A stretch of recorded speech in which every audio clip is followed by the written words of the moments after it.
White cops pulled over a quiet Tesla, only to wreck it seconds later. But the panic didn't start with the crash. It started when the name on the license read, Big Shaq. What began as profiling turned into a viral reckoning, exposing what happens when power meets silence, and silence decides to speak. Because some names don't need to shout, they just make the whole system flinch. Before we deep dive into this interesting story, subscribe to our channel, and tell us where are you watching from. Share in the comments below. There's a certain kind of sunlight in Georgia, the kind that doesn't just warm the skin, but slows the world down, makes the trees look taller, makes the roads look like they lead somewhere worth going. That's the light that followed Big Shaq that afternoon. He wasn't in a rush. He never was, not when it came to peace. The Tesla moved like breath, smooth, electric, humming with quiet power, not the kind of ride meant to show off, just the kind that fit, matte graphite finish, silver rims, polished but not screaming for attention. The only thing louder than the motor was the silence inside. Just him and the road. Shaquille O'Neal, Big Shaq to the world, had long learned that the real weight of life wasn't in trophies or headlines. It was in showing up for the things no one saw. Like this, delivering donated books to the South Fulton Youth Collective, a center tucked into the back end of a forgotten street, surrounded by shuttered storefronts and kids with eyes too old for their age. That had become his ritual every third Friday. Load the frunk with hand-picked books. Langston Hughes, James Baldwin, Ta-Nehisi Coates. Picture books too. Bold illustrations and brown-skinned heroes. Books that told black kids they existed on purpose. He didn't make noise about it. No Instagram. No press. It was something he started after Manara asked him, "Daddy, how do kids know who they are if no one tells them?" He never forgot that question. Or the way his mother, Lucille, had once said, "Not everything holy sits in a church, baby. Sometimes it sits on shelves." He smiled, thinking of them both. Mara, now 17, brilliant and blunt like her mama, and Lucille still the strongest woman in any room. Between the two of them, they'd made sure Shaq stayed human while the world tried to carve him into something else. The sun flared through the windshield, golden across his arm. He passed familiar landmarks, the rusted basketball hoop, hanging off a telephone pole, the kid with a boombox on the corner, the church with hand-painted signs, "Grace is free but don't come late." Then the reflection shifted in the rear view. Black and white. A patrol cruiser. It rolled up 2 lengths behind. No siren. Just presence. The kind of presence that whispers before it yells. Shaq didn't tense. Not on the outside. He'd been taught better than that. Hands always visible. Mirror check. Calm. Breathe. But inside something shifted. Not fear. Not exactly. A familiar alertness. The way deer look up mid-graze. The way quiet becomes heavy. The Tesla kept pace. Legal speed. Signal at every turn. But the cruiser didn't pass. It followed. He glanced again. 2 officers. White. Male. Young. Faces unreadable behind the glare of the windshield. He knew this drill. Too well. He'd taught his sons how to move through this very scenario. Hands at 10 and 2. No sudden motions. Don't speak unless spoken to. Smile if you can stomach it. Comply, even when it hurts your pride. And yet, even with his size, his fame, his calm, they were still back there. Narration continues. Softer now. People think when you're big, you're safe. That the world don't come for you if you tower over it. But sometimes, being big just means you're easier to see and harder to forget. He flicked on his blinker. Turned right. So did they. Another turn. Another echo in motion. And then, the moment that shifted everything. The cruiser moved too fast. Its front bumper clipped the Tesla's rear as they tried to close in. Just a bump. Light. But the sound rang louder than it should have in all that silence. A crisp crack of fiberglass and friction. The Tesla jerked forward, tires squealing just enough to startle the pigeons from the nearby power lines. Shaq pulled over. He didn't curse. Didn't shout. He just breathed in deep, slow. His hands rested on the wheel. Visible. Waiting. And the Georgia sun kept shining warm, indifferent. Blinding. There's a moment between silence and confrontation, where the world feels like it's holding its breath. That's where Shaq sat now, behind the wheel of his Tesla. Hands still, pulse steady. Eyes forward. The cruiser behind him had barely stopped before both doors swung open. Abrupt and overcompensating. Boots on pavement. The kind of walk that made noise for the sake of it. Two officers, white and young, approached with clipped movements and taut jaws. They were already frowning before they spoke. Shaq could see it through the side mirror, aggression masquerading as authority.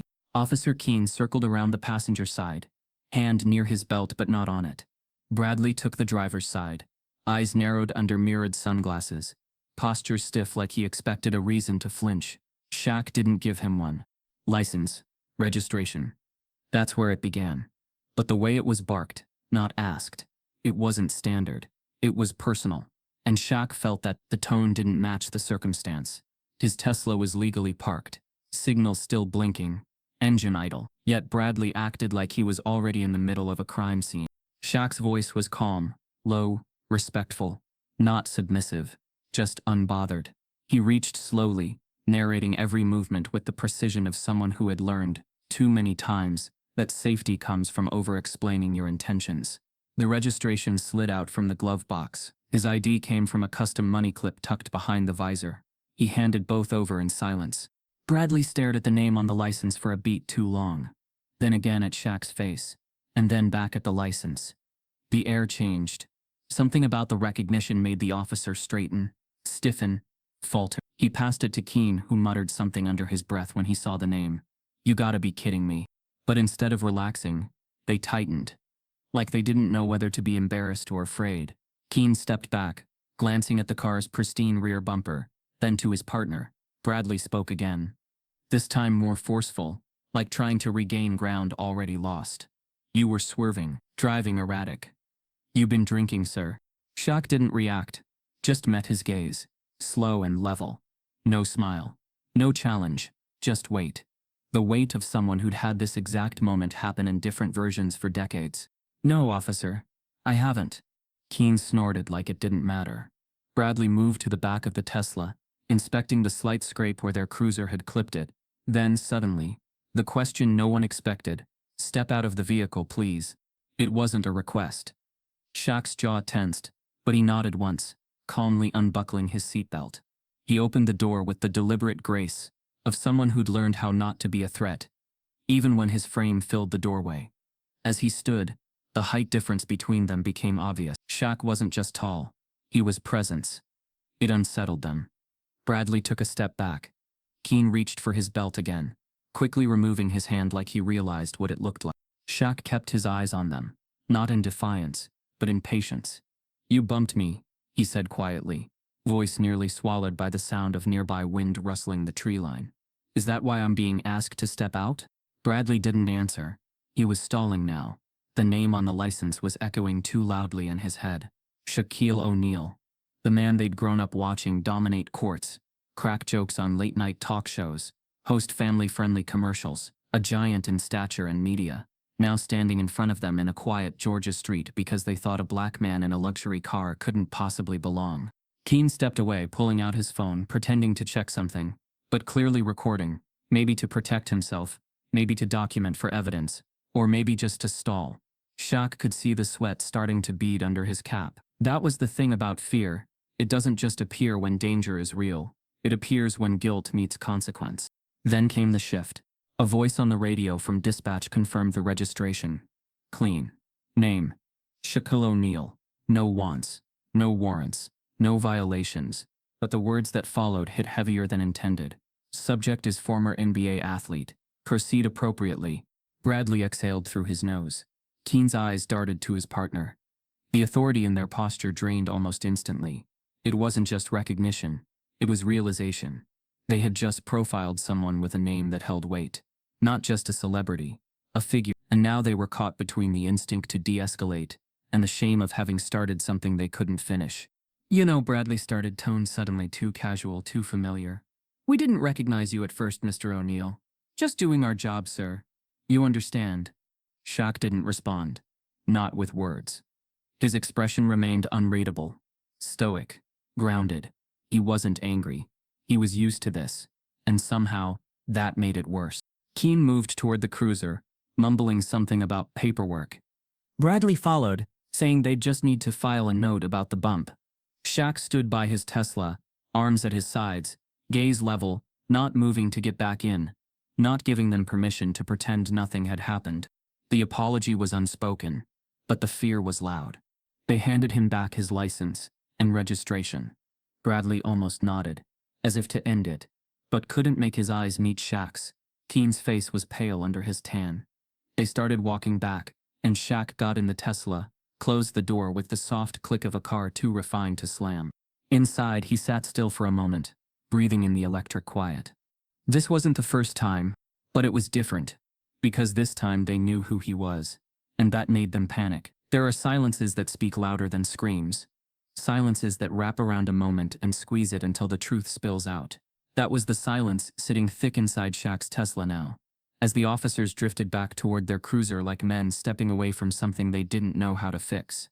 From the driver's seat, Shaq watched them. No anger in his eyes, just a sort of weighted clarity, like a man seeing a familiar picture, slightly more faded, this time, but still framed the same. His large hands rested motionless on the wheel. He didn't reach for his phone. He didn't shake his head. He didn't sigh. He just sat there and watched. Bradley reached the cruiser first. His stride had lost the sharp edge from earlier. It was slower now, hesitant, unsure. Keen followed but paused halfway, turning just enough to sneak a glance at Shaq through the side mirror. His fingers twitched at his hip, hovering briefly over his belt, then dropped, limp and unoccupied. He leaned in closer to Bradley, voice low, barely audible over the hum of a passing car. "That's him," Keen whispered, urgency lacing the words like sweat clinging to his collar. "That's Shaquille O'Neal." Bradley's reaction was quick. A subtle jerk of the head, eyes narrowing like he needed confirmation, like his brain hadn't fully processed it. The recognition didn't come with awe or respect. It came with dread, not because of who Shaq was, but because of what that meant for them. They hadn't pulled over a nobody. They hadn't brushed off some faceless black man behind the wheel of a luxury car. They had profiled a man who had a name, a face, a legacy, and more importantly, a voice the world still listened to. The patrol cruiser suddenly felt smaller, hotter. The kind of heat that makes you realize the walls are thinner than you thought. Bradley fumbled with the radio, not to call anything in, but to give his hands something to do, anything but show how unsteady they'd become. Keen was pacing now, slow steps along the curb like he could walk away from the decision they'd made. But Shaq hadn't moved, and that stillness was doing more damage than a lawsuit ever could. From the Tesla's rearview mirror, Shaq could see their expressions changing. Defensiveness melting into anxiety, arrogance replaced by calculation. They were no longer officers asserting control. They were men backpedaling from a cliff they hadn't seen until their toes were already over the edge. Bradley took a breath, straightened his vest, and walked back toward the Tesla with a stiffness that betrayed him. Keen stayed near the cruiser, pretending to check something on his tablet, his jaw twitching. Bradley stopped just outside the driver's side, his reflection catching on the tinted glass before he lowered himself a little to speak. "Sir," he began, tone forced and flat, like reading from a manual he'd never believed in. "Just wanted to say, we appreciate your cooperation. Seems like there was a bit of confusion back there. Could have been a traffic glitch on our end. Nothing serious." Shaq's eyes stayed forward. Bradley shifted. He tried to soften his face, but the nervous energy bled through. He scratched the back of his neck, glanced behind him at Keen, then added with a shallow smile, "Big fan, by the way. Real big fan. Watched you growing up. It's kind of surreal seeing you out here like this." Still no response. Shaq's silence wasn't cold. It wasn't aggressive. It was measured, controlled. The kind of silence that doesn't need to be loud to be heard. The kind that reminds a man of what he's done by forcing him to sit in it, without distraction. He had given them nothing. Not hostility, not validation, not permission to pretend this never happened. And that, more than anything, unsettled them. Bradley nodded awkwardly, and backed away. "We'll be filing a minimal incident report. Just routine," he added, already halfway to the cruiser. "Have a good day, Mr. O'Neal." Keen kept his head down, eyes glued to the screen in his hand as if it could transport him elsewhere. He didn't say a word as they got back into their vehicle and slowly pulled off. Shaq remained in the Tesla for another full minute, unmoving, not frozen, present, breathing evenly, watching the patrol car shrink in the side mirror like a closing chapter that never quite ends, no matter how many times it's been read. He finally started the car, the engine humming to life with its signature quiet whisper, and pulled back onto the road. But something had shifted in the air, something invisible but palpable, like the pressure right before a storm. He didn't turn on the radio. He didn't call anyone. He didn't need to. This wasn't the first time. It wouldn't be the last. But this time had something different in it. Something about how quickly they unraveled when they realized who he was. How their false confidence drained in seconds. How they reached for apology only after tripping over their mistake. It wasn't about his fame. It wasn't about being recognized. It was about what would have happened if he hadn't been. And that thought hung heavier than any insult. It belonged to a network of anonymous tech activists, known only as Echo Street. A scattered but deeply committed group of engineers, coders, and digital watchdogs. Echo Street didn't march or chant. They built surveillance tools to document what was too often erased. Silent acts of bias, racial profiling, and abuse of power. They didn't need guns. They had evidence. The drone had picked up the patrol car trailing Shaq long before the Tesla stopped. Its camera zoomed in on the bumper tap, the posturing, the long minutes of tension. It recorded the shift in tone once his identity came to light. No audio, just movement, angles, intent. But it was enough.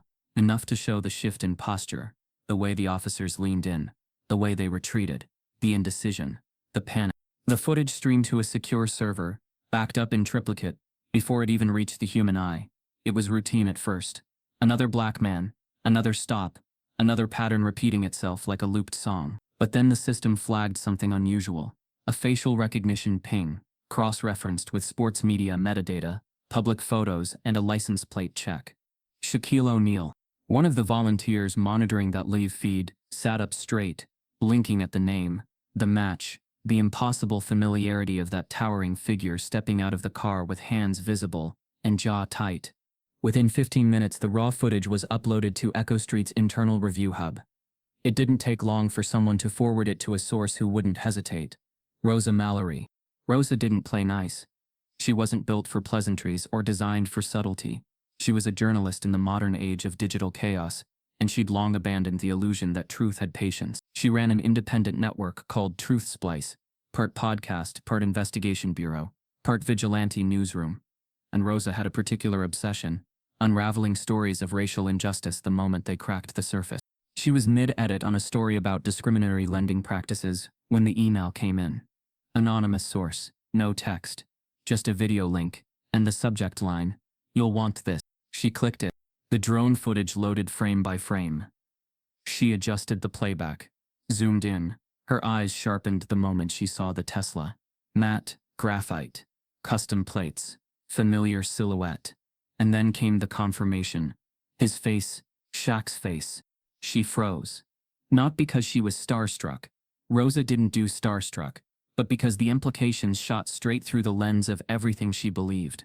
This wasn't just any black man being profiled. This was a global figure, caught in a moment that echoed what happened to a million anonymous others. The footage wasn't special because of who he was.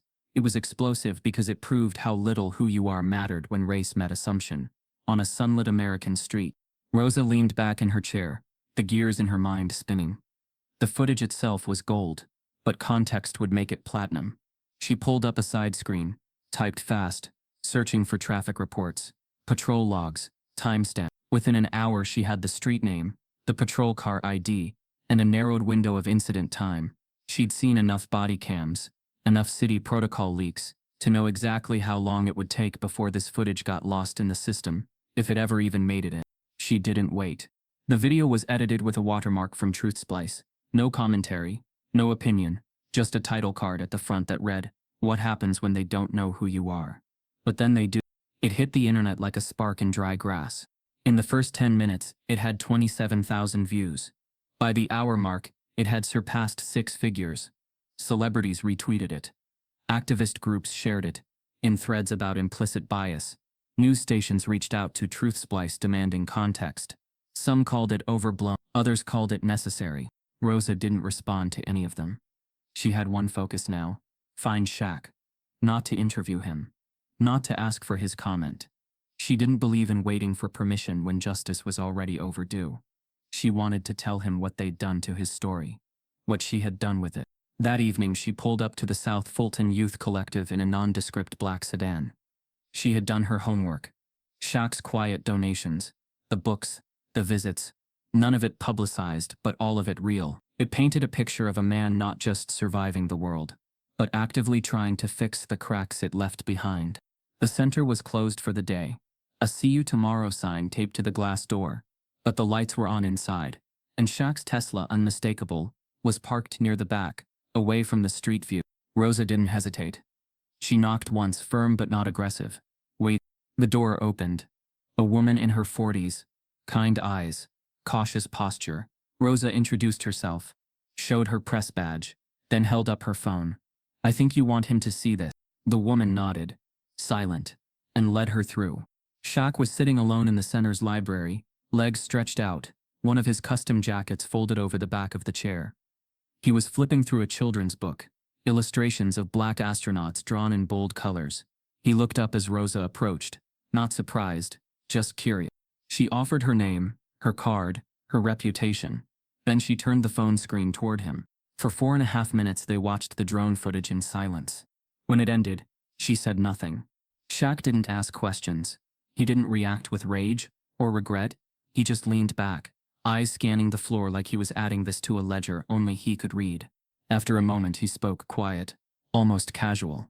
"So now they all know." Rosa nodded. "That's supposed to make it better?" he asked, more to himself than to her. She didn't answer, because she didn't know, but she believed in the right to ask. Shaq stood slowly, stretched his back, and looked out the center's window toward the street. The same street where it all happened. The same sun, the same pavement. Only now, there were a million more eyes on it. He turned to Rosa, voice low but steady. "I didn't want this story to be about me." "It's not," she said. "It's about what happens when the world forgets you could be anyone." For the first time that day, a ghost of a smile touched his lips. Not joy, not peace, just recognition. And maybe the faintest flicker of respect. Mamera's sneakers were by the front door, the bright pink laces half-tied, half-forgotten. Somewhere down the hallway, a hum floated through the air. His mother, Lucille, softly singing an old Sam Cooke tune while folding laundry in the guest room. That voice could still crack his armor in a second if it needed to. But tonight, it didn't have to. He wasn't ready to talk. He moved through the house on instinct, past the open kitchen, with the marble island where Mara usually left crumbs from her late-night cereal raids, past the framed photos that lined the hallway. Awards, yes, but also moments. Him holding Mara on her first day of school, her tiny arms wrapped around his wrist like it was a tree trunk. Lucille laughing with him at a cookout, hands dusted in flour, daring him to out-fry her chicken. His jersey framed next to a photo of him shaking hands with Nelson Mandela. No caption. It didn't need one. But he didn't stop for any of those. He walked straight to the library and closed the door behind him. It wasn't a library in the grand polished sense. No ladders or glass cases. Just deep oak shelves that wrapped the room in worn spines and folded corners. Books stacked too deep, some titles almost unreadable from age. There were history texts, first editions, banned memoirs, poetry collections that had changed how he looked at the world. On one wall, a photo collage spanned from the civil rights movement to Black Lives Matter protests. Portraits of men and women who had refused to bow. Baldwin, Malcolm, Audre, Bayard, Angela, Trayvon. The ghosts weren't quiet in here. They whispered with purpose. Shaq sat down in the leather chair facing the window, the twilight bleeding in through the curtains. He reached for a letter near the edge of the desk, still in the original envelope, creased and yellowed. It was from Bill Russell. The handwriting, slanted and deliberate, always grounded him. It said, "Use your name like a tool, not a shield. They'll try to make you choose between being respected and being safe. Don't let them." He didn't open the letter this time. He just held it. Through narration we entered his thoughts. Fame doesn't armor you against fear. It just makes the mask heavier. He stared across the room at a framed clipping from his rookie year. Below it, a photo of him giving a keynote on education reform. Standing at a podium in a school gym, with peeling paint. The caption from a magazine article still visible, "From MVP to community builder." But even that wasn't the full story. The real story was the flashbacks that pulsed like static in his mind. Not the bold, violent incidents the media feasted on, but the subtle ones. The boardroom where a CEO called him articulate and smiled like it was a compliment. The charity gala where someone asked who owned the Tesla parked out front, assuming it couldn't be his. The security at a luxury hotel who demanded to see ID, even after seeing his face on a TV in the same lobby. And years earlier, long before the cameras, before the jerseys, before the name had gravity, a night when he was 16, walking home with a basketball under one arm, when a cruiser slowed next to him, and the officer inside asked him if he'd stolen it. He remembered saying "No, sir" in a voice too quiet, too practiced. He remembered how long the officer stared before driving away. He told Lucille that story the next morning. She didn't flinch. She just sat across from him at the kitchen table, stared into his face, and said, "Never stop being bigger than what tries to shrink you." He'd carried that like scripture ever since. But today had cracked something. Not broken it. Just enough to let the air sting in new places. Because the difference today wasn't the treatment. It was the pivot. The instant shift from dominance to apology when they realized he was someone. And all he could think about were the ones who didn't have that kind of name to buy them grace. He leaned back in the chair and exhaled slow. Outside, the sky was darkening. Streetlights blinked on across the neighborhood. In the distance, a dog barked once, sharp, then fell quiet. He thought about Nora, about how much she still believed the world would make room for her if she just stayed brilliant enough. About how she challenged everything. How she didn't yet know how many battles you don't get to choose. He hadn't told her what happened, because he didn't want her to carry it. Not tonight. Not yet. He thought about Lucille. About how she always knew when something sat too heavy in him.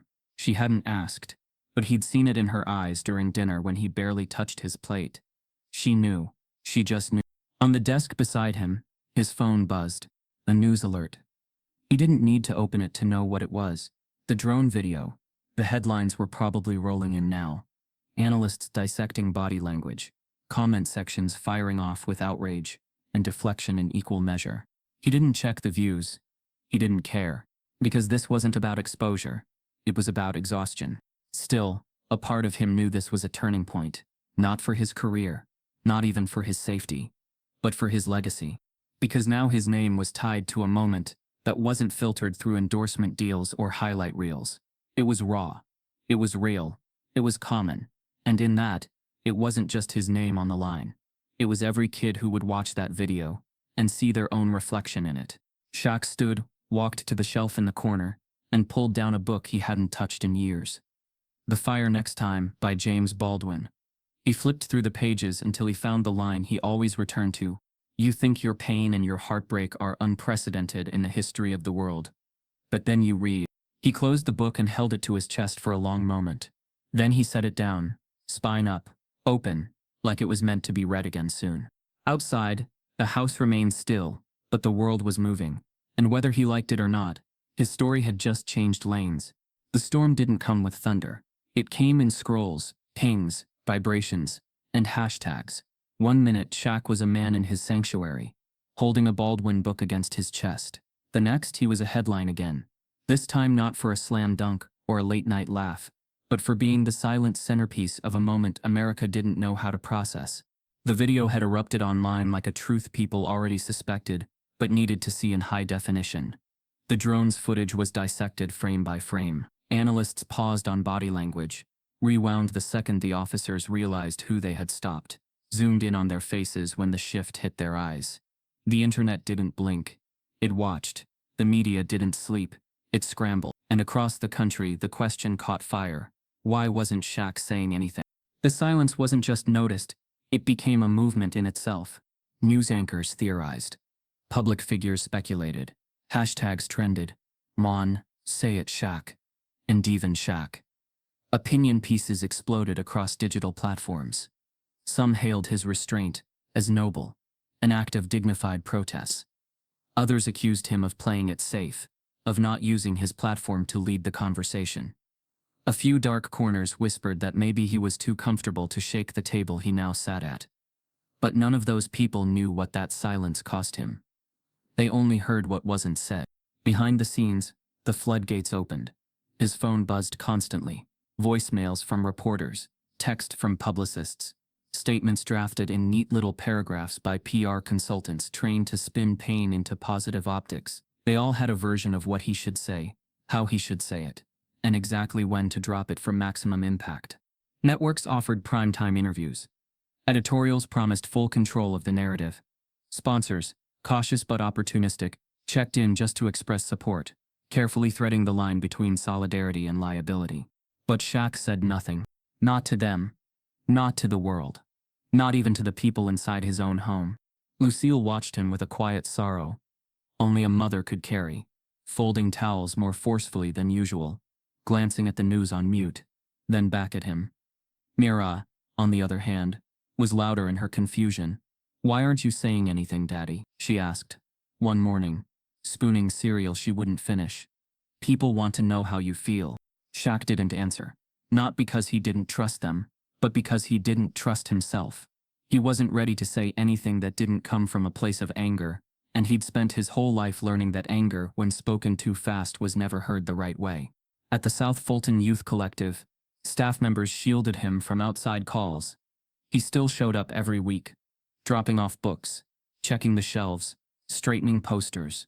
But now, even the kids looked at him with different eyes, like they were waiting for him to say something that would make the world safer for them.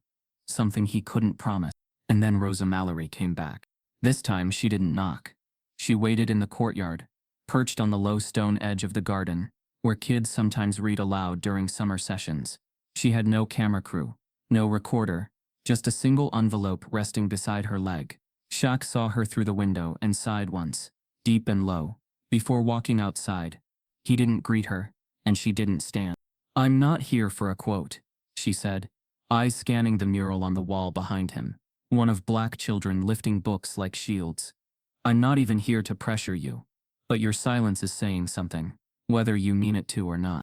Shaq folded his arms across his chest. His shadow stretched long across the pavement. Rosa continued, "They're trying to fill in the blanks for you, Shaq. Every person watching that video, every news desk, every angry uncle, every scared kid, they're assigning meaning to what you haven't said. That silence. It's been weaponized before.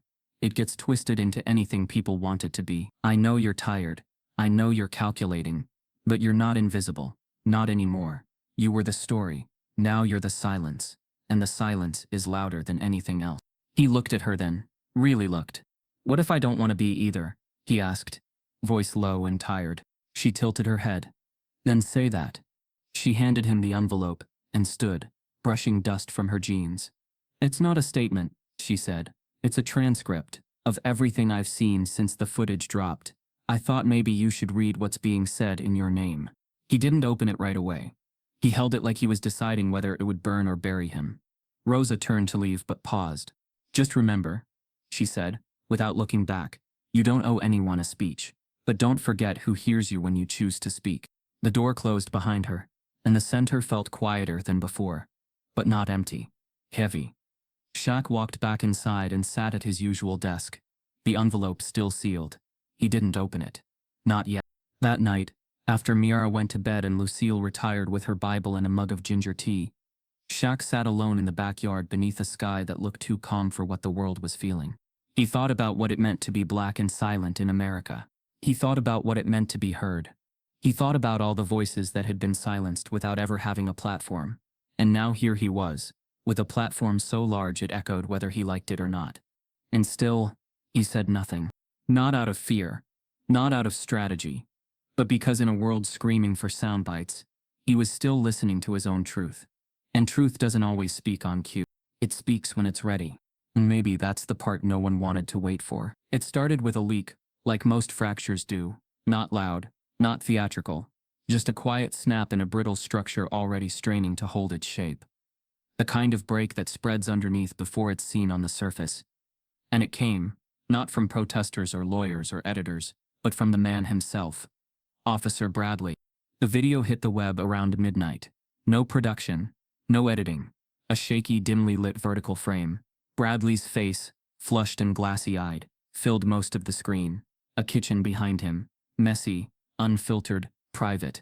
There was a half-empty bottle of bourbon on the counter. Somewhere off-camera, a fan whirred against the quiet like white noise fighting guilt. He wasn't in uniform. His badge wasn't visible. But his name, his face, his voice, those things were unmistakable. He stared at the screen for a long few seconds, like he wasn't sure if he was going to speak or shut the whole thing down. Then he did something unexpected. He confessed. "Look," he said, his words slow, slurred just enough to betray the drink, but not enough to distort the meaning. I know people are watching that footage, saying we messed up, that we only backed off when we realized who he was. And yeah, that's true. He took a long sip from a glass out of frame. I didn't recognize him. I didn't. Keen didn't either. We just saw the car. Nice, quiet, out of place. And he was big, black, didn't flinch when we pulled up. That made us nervous. It's not right. I know it's not right. But that's what happened. He rubbed his eyes, voice dropping. We thought he was just another black guy in a nice car. And when the system told us who he was, I panicked. Not because we were wrong, but because I knew it would look exactly like what it was. And then the camera tilted. Video ended. It took 30 seconds for someone to clip the footage, watermark it, and send it spinning across every major social media feed. Local news picked it up within the hour. National outlets followed by mourning. The damage wasn't just public. It was institutional. The South Fulton Police Department issued a statement before noon. Polished, carefully worded. Officer Bradley's personal commentary does not reflect the values or official stance of this department. But the words rang hollow, not because of what they said, but because no one was asking anymore. People were deciding for themselves, and the next break came with the tapes. 2 days after the confession video, a whistleblower from Inside Dispatch uploaded the audio logs. They weren't supposed to be public, but now they were. It was a simple back and forth. Calm, procedure. Unit 42 tag running now. Stand by. A beat of silence, then a shift in tone. Something you could hear even without knowing what to listen for. Copy that. Subject registered to standby. Subject is Shaquille O'Neal. The following second was dead air. Then, what? Are you serious? Yep. Confirmed. You need to handle this with discretion. No one raised their voice. No slurs. No open threats. But the subtext wasn't hiding. You could feel the pulse quicken through the airwaves. The sudden realization that the stop had become something it was never supposed to be. Visible. Within hours, former officers and legal experts appeared on talk shows to dissect the moment. They were coached mid-stop. One said, "This isn't a misunderstanding, it's conditioning unraveling in real time." Another legal analyst pointed out how quickly discretion was invoked the moment Shaq's identity was revealed. Officer Keene, by contrast, tried to toe the line. He showed up to work, issued a short press comment. Everything was by the book. We followed procedure. But his voice lacked the confidence of his earlier posture. The department kept him out of public view after that. Rumors circulated that he'd been assigned to desk duty pending internal review. Publicly, no charges were filed. Internally, whispers said he was being watched like a live wire. The department was splitting at the seams. Leaked emails surfaced from inside the force. Some officers backed Keene and Bradley privately. Others condemned them. One anonymous message, posted to a local forum, read, "The badge doesn't protect you from your own reflection." Community leaders demanded accountability. Not performative measures, not mandatory training, but real change, policies, terminations, reparations, not just because it was Shaq, but because if this could happen to him, what hope did anyone else have? And still, through it all, Shaq said nothing. His silence no longer felt passive. It became an anchor around the chaos, an absence so steady it forced everyone else to confront themselves. The more the story fractured, the more the silence expanded, pressing against the institution like a quiet indictment. Rosa Mallory followed every second, documenting the fallout with surgical precision. Her platform Truth Splice exploded with data points and timelines. She released a detailed analysis of the internal audio leak, cross-referencing dispatch patterns, and profiling incidents in similar neighborhoods. The conclusion was irrefutable. Shaq's experience wasn't isolated, it was amplified. She titled the piece, "Recognition is Not Redemption." The public took sides. Of course, some rallied behind the officers, calling for empathy, chalking up the panic to human error. Others weren't so forgiving. They cited the long list of names who didn't get the benefit of recognition, men and women who never made it past the traffic stop. And still Shaq waited. Not because he didn't have something to say, but because he was watching who broke first, not out of vengeance, not to humiliate, but because he understood something too many forgot. Change doesn't happen in the spotlight. It happens in the silence that comes after. And right now, that silence was loud enough to split steel. The community town hall wasn't meant to be a spectacle. It was never built for cameras or history-making speeches.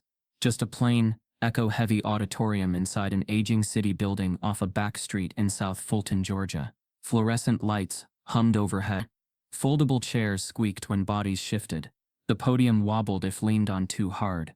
Nothing about the room screamed national attention. But that night, it held more weight than any arena Shaquille O'Neal had ever played in. The event had been scheduled before the video, one of many reform sessions, organized in the wake of growing unrest around law enforcement. Community organizers, retired officers, educators, parents, youth leaders, all had gathered with questions and tensions riding high. There was a heaviness in the room, the kind that settled in the chest before a single word was spoken.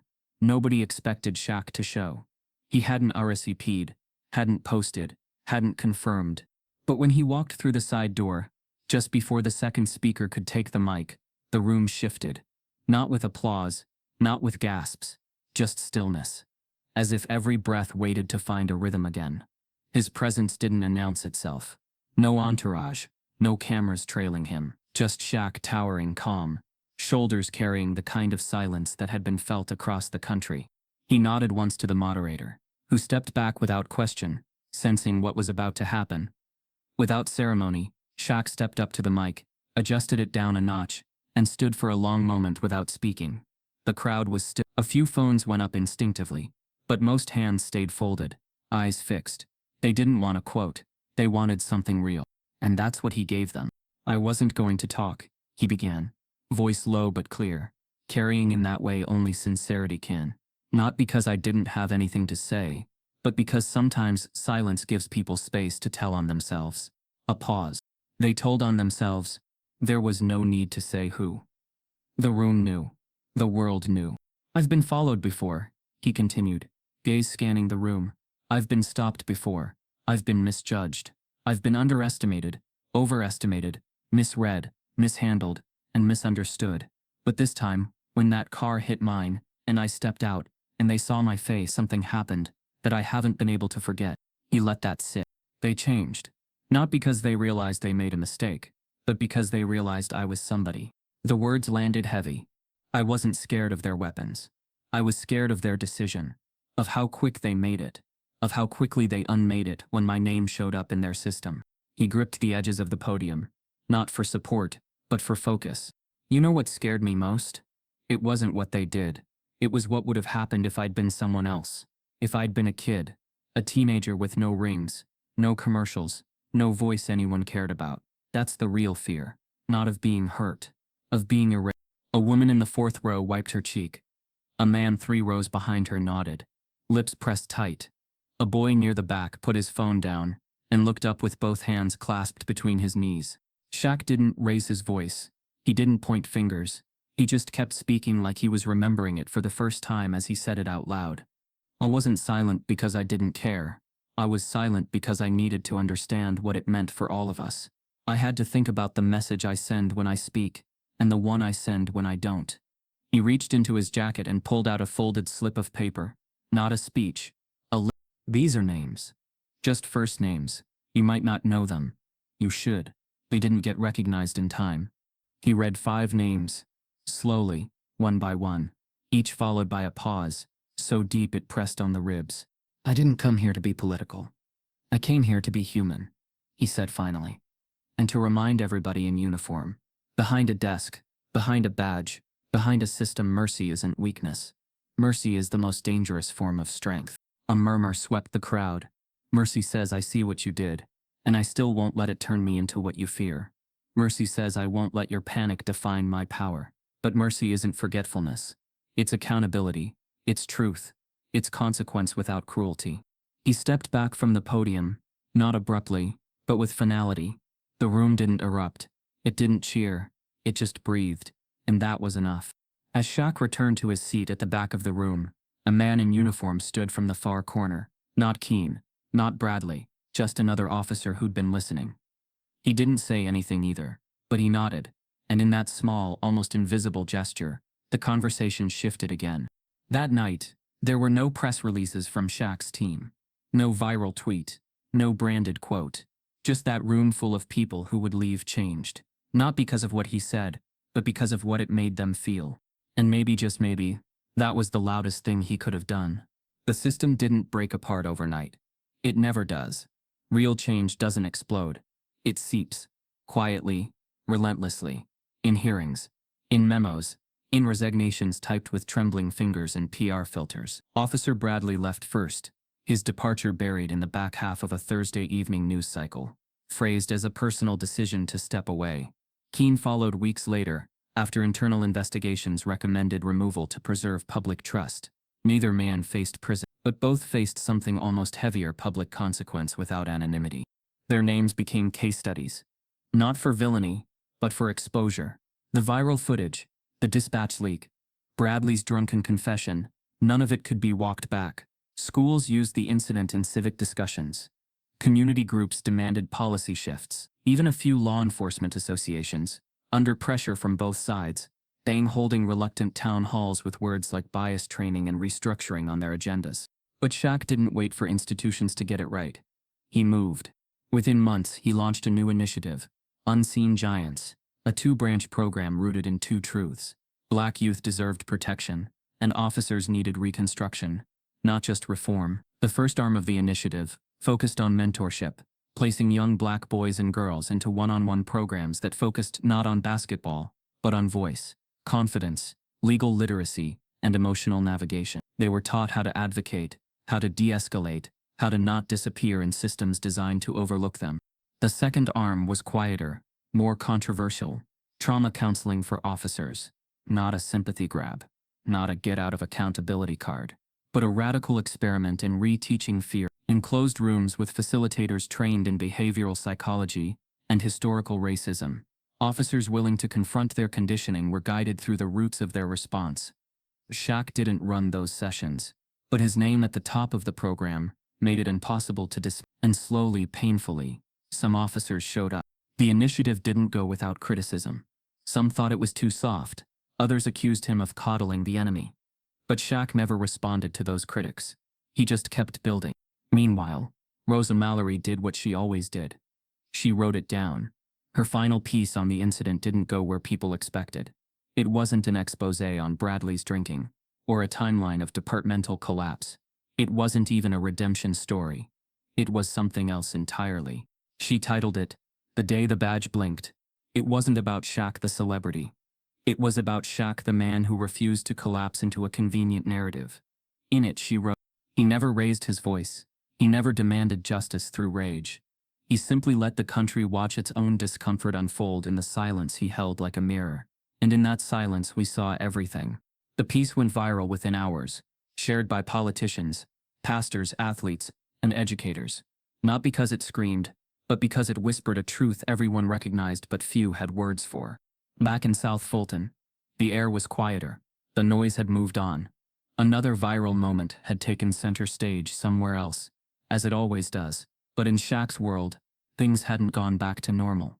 They'd simply deepened. It was a bright Saturday afternoon when the final scene unfolded. The kind of day that mimicked the first sunlight, clean and wide across the highway. Trees still, sky open. Shaq was behind the wheel of his Tesla again. Same matte graphite, the scrape from the cruiser long repaired, though the memory lingered louder than the dent ever did. Miara sat in the passenger seat, long legs folded up under her, scrolling through her phone, but not really reading anything. She turned to him, curious in that way only daughters can be, simultaneously blunt and gentle. "Did you win, Dad?" The question was light, almost playful, but it landed deeper than she knew. Shaq didn't answer immediately. He watched the road ahead, fingers steady on the wheel. Then he smiled, not big, not performative, just enough. "We're still playing," he said. It wasn't a metaphor. It wasn't an evasion. It was a reality. Because in this game, this endless push and pull between justice and fear, silence and voice, badge and identity, no one ever really wins. They just keep playing. The Tesla turned down a familiar street lined with murals and hope. The radio stayed off, and in the quiet hum of the car, the future didn't feel fixed. But it felt possible. If this made you feel something, don't scroll past it. Ask yourself, who gets heard only when it's too late? Talk about it at your dinner table, in your classroom, in your squad car, because silence protects systems. And stories like this, they're meant to break them.